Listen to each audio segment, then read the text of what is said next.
Swasthya Sathi card অনলাইনে কিভাবে আবেদন করবেন এবং এই কার্ডটি আবেদনের ক্ষেত্রে কোন কোন ডকুমেন্টসের প্রয়োজন প্রত্যেকটি ডিটেলস পেয়ে যাবেন আজকের এই ভিডিওর মাধ্যমে।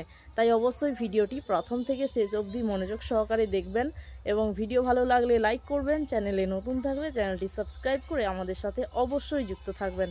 তবে চলুন আমরা পুরো প্রসেসটি দেখে নিই। তো প্রথমে চলে আসতে হবে গুগল ক্রোম ব্রাউজারে। আসার পরে স্বাস্থ্যসাথী এইটা লিখে সার্চ করতে হবে। সার্চ করলে এখানে একটি অপশান রয়েছে অনলাইন অ্যাপ্লিকেশান ফর, তো এই অপশানটিতে আমাদের ক্লিক করে দিতে হবে। এই অপশানে আমরা ক্লিক করে দিলাম।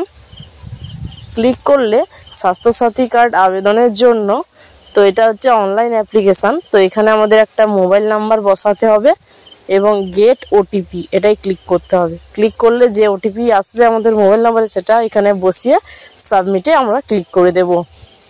সাবমিটে ক্লিক করলে স্বাস্থ্য ও পরিবার কল্যাণ দপ্তর, পশ্চিমবঙ্গ সরকার, তো এইখানে স্বাস্থ্যসাথী কার্ডের যে ফর্ম বি, যেটা দুয়ারে সরকার ক্যাম্পে আমাদের ফিল আপ করতে হয় এবং জমা করতে হয়, তো সেই ফর্ম বি এখানে ওপেন হয়ে যাবে। তো এখানে পুরো ফর্মটাই কিন্তু ইংরেজিতে ফিল আপ হবে। তো এখানে প্রথমে ডিস্ট্রিক্ট নেম সিলেক্ট করতে হবে, ডিস্ট্রিক্ট অর্থাৎ জেলার নাম, তারপরে ব্লকের নাম বা ব্লক বা মিউনিসিপ্যালিটি কোনটা সেটা সিলেক্ট করতে হবে। তো আমাদের জেলার নামটি এখানে আমরা সিলেক্ট করে নিয়েছি। তো এর পরের অপশানটিতে আমরা ব্লক সিলেক্ট করে নেব, এরপরে ব্লকের নামটা আমরা সিলেক্ট করে নেব। তারপরে এখানে ক্যাটাগরি যে অপশানটি রয়েছে, তো এই ক্যাটাগরিতে আমরা ক্লিক করব।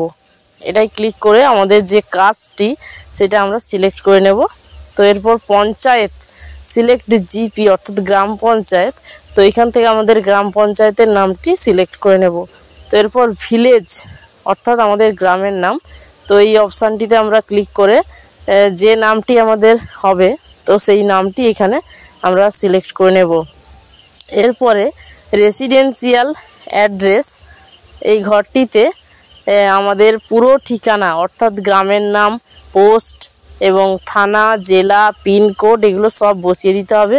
এবং এরপরে এখানে নেম অফ দ্য অ্যাপ্লিকেন্ট অর্থাৎ আবেদনকারীর নাম এবং তার বাবা বা স্বামীর নাম এখানে বসাতে হবে।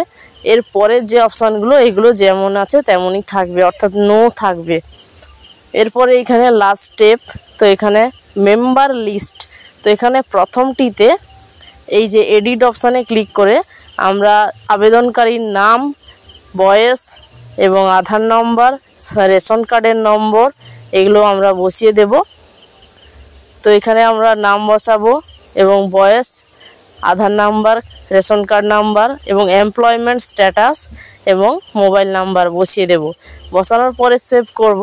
সেভ করার পরে যদি আমাদের পরিবারে আরও অন্য কারোর জন্য অর্থাৎ এই একই পরিবারে অন্য কোনো মেম্বার অ্যাড করতে চাই, তো সেক্ষেত্রে অ্যাড নিউ মেম্বার এই অপশানটিতে ক্লিক করতে হবে।